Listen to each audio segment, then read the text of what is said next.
নমস্কার, Bhadreswar online YouTube চ্যানেলে তোমাদের প্রত্যেককে স্বাগত।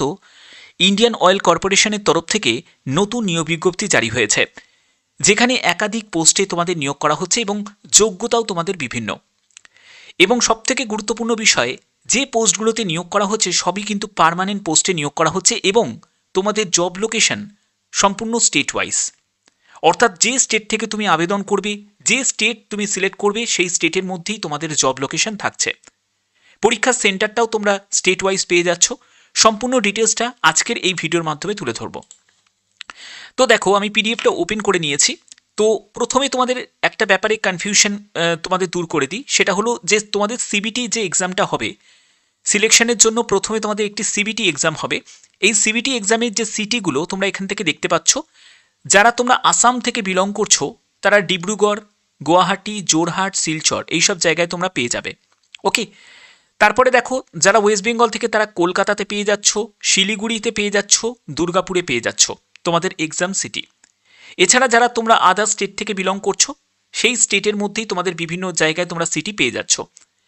এবার যদি তুমি বলো যে স্যার আমি তো ত্রিপুরা থেকে বিলং করছি, তাহলে আমাদের ক্ষেত্রে আমাদের এক্সাম সিটিটা কোথায়? তো তোমাদের এক্সাম সিটি এর মধ্যে যে কোনো একটি সিলেক্ট করতে হবে।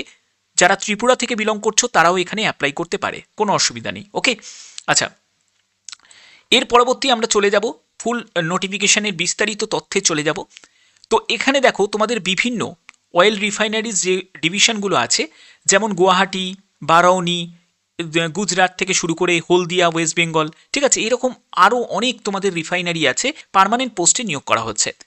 এবং এখানে কি কি বলা হয়েছে আমরা মানে সম্পূর্ণ ভ্যাকেন্সি টেবিলটা যদি তোমরা দেখো, সেই জায়গাটা তোমাদের ক্লিয়ার হয়ে যাবে। জুনিয়র ইঞ্জিনিয়ারিং অ্যাসিস্ট্যান্ট এই যে পোস্টগুলো আছে, যেখানে বিভিন্ন তোমাদের রিফাইনারি আছে, তোমরা রিফাইনারি সিলেক্ট করতে পারবে এবং তোমাদের ইউআর, ইডাব্লিউএস, এসসি, এসটি প্রত্যেকটা কাস্ট অনুযায়ী ভ্যাকেন্সি আলাদা করে ভাগ করা আছে। ওকে, তারপরে দেখো জুনিয়র ইঞ্জিনিয়ারিং অ্যাসিস্ট্যান্ট। ওকে, এ দেখো, তারপরে দেখো পরবর্তী তোমাদের জুনিয়র ইঞ্জিনিয়ারিং অ্যাসিস্ট্যান্ট, বিভিন্ন যেগুলো তোমাদের আলাদা করে ভাগ করা আছে, বিভিন্ন ইলেকট্রিক্যাল আছে, মেকানিক্যাল আছে, বিভিন্ন দেখো এখানে মেকানিক্যাল আছে। ওকে, আমি এবার যোগ্যতার ব্যাপারে চলে যাব। তারপরে দেখো জুনিয়র কোয়ালিটি কন্ট্রোল অ্যানালিস্ট আছে, junior engineering assistant fire and safety আছে। ওকে, আচ্ছা, এবার দেখো তোমাদের এখানে তোমাদের কোন পোস্টের জন্য কি শিক্ষাগত যোগ্যতা প্রয়োজন সেই ব্যাপারে চলে যাচ্ছি। দেখো, জুনিয়র ইঞ্জিনিয়ারিং অ্যাসিস্ট্যান্ট পোস্টের জন্য তোমাদের 3 বছরের যদি তোমার পলিটেকনিক ডিপ্লোমা করা থাকে, কেমিক্যাল ইঞ্জিনিয়ারিং হতে পারে, কেমিক্যাল টেকনোলজি হতে পারে, যে কোনো একটি নিয়ে, তাহলে তোমরা আবেদন করতে পারবে। ওকে, পরবর্তী হচ্ছে তোমাদের জুনিয়র ইঞ্জিনিয়ারিং অ্যাসিস্ট্যান্টের জন্য, দেখো এখানেও তোমাদের পলিটেকনিক ডিপ্লোমার কথা বলা হয়েছে। তারপরে দেখো, যারা ইলেকট্রিক্যালের জন্য আবেদন করবে তাদের ইলেকট্রিক্যাল ইঞ্জিনিয়ারিং যোগ্যতার কথা বলা হয়েছে 3 বছরের। তারপরে দেখো ইলেকট্রিক্যাল ইঞ্জিনিয়ারিংয়ের জন্য আছে, তারপরে মেকানিক্যাল ইঞ্জিনিয়ারিং, যারা পলিটেকনিক ডিপ্লোমা করেছো মেকানিক্যাল ইঞ্জিনিয়ারিং নিয়ে, তারা আবার এখানে আবেদন করতে পারবে। ওকে, এবং এর পরবর্তী হচ্ছে তোমাদের এখানে দেখো যাদের বিএসসি যোগ্যতা আছে, mathematics, physics, chemistry, industrial chemistry, যে কোনো একটি তোমাদের সাবজেক্ট, এইগুলো সাবজেক্ট কিন্তু তোমাদের থাকতে হবে, তারা তোমরা এখানে আবেদন করতে পারবে জুনিয়র কোয়ালিটি কন্ট্রোল অ্যানালিস্টের জন্য। এর পরবর্তী হচ্ছে junior engineering assistant fire and safety. এই পোস্টের জন্য যদি আবেদন করতে চাও, দেখো তোমাদের উচ্চ মাধ্যমিক পাস যোগ্যতা প্রয়োজন। যারা উচ্চ মাধ্যমিক পাস করেছো এবং তোমাদের এনএফএসসি থেকে তোমাদের যদি ফায়ার সেফটি নিয়ে তোমাদের যদি যোগ্যতা থাকে, তাহলে তোমরা আবেদন করতে পারবে। এবং এখানে হাইট ওয়েটের কিন্তু ফিজিক্যাল স্ট্যান্ডার্ডের একটা ব্যাপার আছে। হাইট হচ্ছে 165 সেন্টিমিটার, 5 সেন্টিমিটার হচ্ছে রিল্যাক্সেশন আছে শিডিউল ট্রাইব এবং গারোয়ালিজ, আসামিজ, গোর্খা, যারা হিলি এরিয়া থেকে বিলং করছো তাদের ক্ষেত্রে। চেস্টের ক্ষেত্রে 81 সেন্টিমিটার নর্মাল অবস্থায়, 5 সেন্টিমিটার এক্সপেন্ড করতে হবে, 86 সেন্টিমিটার হতে হবে, ওয়েট হচ্ছে 50 কেজি। ওকে, এবং এখানে দেখো তোমাদের ডিসকোয়ালিফিকেশন কি কি কারণে করতে পারে সেই ব্যাপারটাও কিন্তু এখানে ক্লিয়ার করা আছে। মেডিকেল স্ট্যান্ডার্ডের ক্ষেত্রে ফায়ার অ্যান্ড সেফটির জন্য তোমাদের 6/6 উইদাউট তোমাদের এখানে যে যদি কোনো চোখে চশমা থাকে, চশমা ছাড়া কিন্তু তোমাদের বেটার আই এটা তোমাদের থাকতে হবে। আর খারাপ চোখে হচ্ছে 6/12, ঠিক আছে। কালার ব্লাইন্ডনেস, তারপরে কোনো নাইট ব্লাইন্ডনেস, এইসব সমস্যা থাকলে কিন্তু অ্যাপ্লাই করা যাবে না, এগুলো কিন্তু এখানে ক্লিয়ার করা আছে। তো যোগ্যতার ব্যাপারটা তোমাদের কাছে ক্লিয়ার হয়ে গেল। এবার হচ্ছে যে এখানে দেখো সিলেকশন কিভাবে হবে, এজ লিমিট কি প্রয়োজন। এজ লিমিটের ক্ষেত্রে বলা হয়েছে ন্যূনতম বয়স হচ্ছে 18 বছর আর ম্যাক্সিমাম বয়স হচ্ছে 26 বছর। ওকে, এখানে কিন্তু এজ লিমিট এটা দেওয়া আছে। এসসি এসটি যারা ক্যান্ডিডেট আছো তারা 5 বছর রিল্যাক্সেশন, ওবিসি যারা ক্যান্ডিডেট আছো তারা বয়সে 3 বছর রিল্যাক্সেশন পেয়ে যাবে।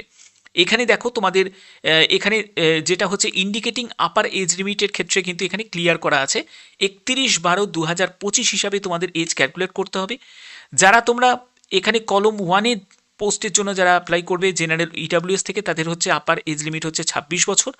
আর এসসি এসটি যারা আছো তাদের ক্ষেত্রে কলম 2-তে হচ্ছে 31 বছর, এবং যারা কলম 3 ওবিসি ক্যাটাগরি এনসিএল থেকে তাদের হচ্ছে 29 বছর হচ্ছে আপার এজ লিমিট। ওকে, তো এই জায়গাটা কিন্তু এখানে দেয়া আছে।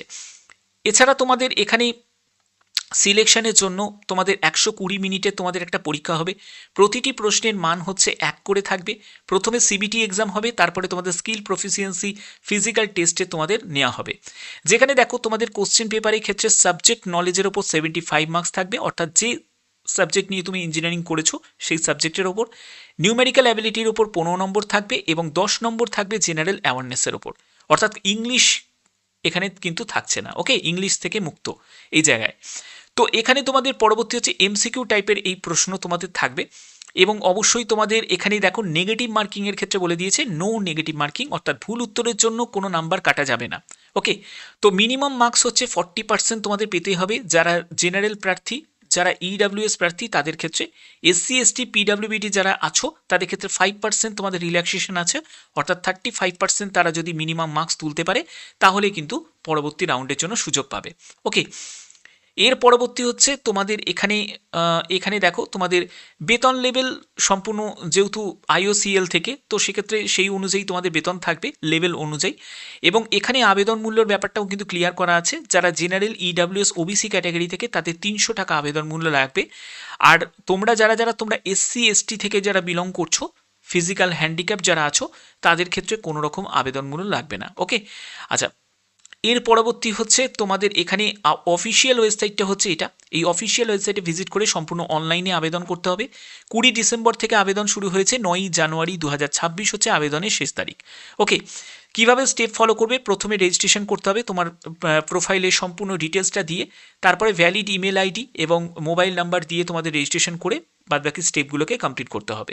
এই হচ্ছে তোমাদের সম্পূর্ণ ডিটেলস। যারা আবেদন করতে চাও তারা অবশ্যই বলবো প্রত্যেকটা স্টেপ ভালো করে ফলো করে তারপরে কিন্তু আবেদন করো।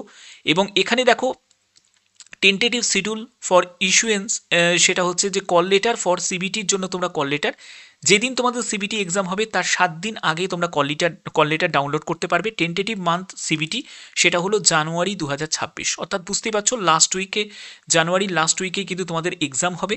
মানে খুব মানে কি বলবো, তাড়াতাড়ি কিন্তু সম্পূর্ণ রিক্রুটমেন্ট প্রসেস কিন্তু কমপ্লিট হয়ে যায়।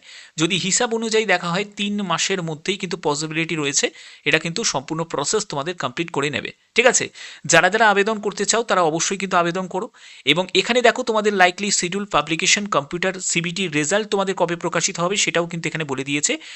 2 উইক আফটার কন্ডাক্ট সিবিটি, অর্থাৎ সিবিটি ধরো যেদিন তোমাদের কন্ডাক্ট হবে তার 2 সপ্তাহ পরে তোমাদের রেজাল্টও প্রকাশিত হয়ে যাবে, সিবিটির রেজাল্ট। অর্থাৎ বুঝতে পারছো কত ফাস্ট তোমাদের রিক্রুটমেন্ট প্রসেস এখানে কমপ্লিট হতে চলেছে। তো আশা করি ভিডিওর মাধ্যমে সম্পূর্ণ ব্যাপারটা তোমাদের কাছে ক্লিয়ার করতে পারলাম। অফিসিয়াল ওয়েবসাইটের লিঙ্ক ডেসক্রিপশানে দেওয়া থাকবে, সেখান থেকে তোমরা ডাইরেক্ট ভিজিট করতে পারবে iocl.com, এটা হলো অফিসিয়াল ওয়েবসাইট। তো যদি ভিডিওটা ভালো লাগে অতি অবশ্যই ভিডিওটাতে একটি লাইক করো, চ্যানেলটিকে সাবস্ক্রাইব করে বেল আইকনটাকে অল করে রেখো। এখনের মতো এটুকুই, ধন্যবাদ।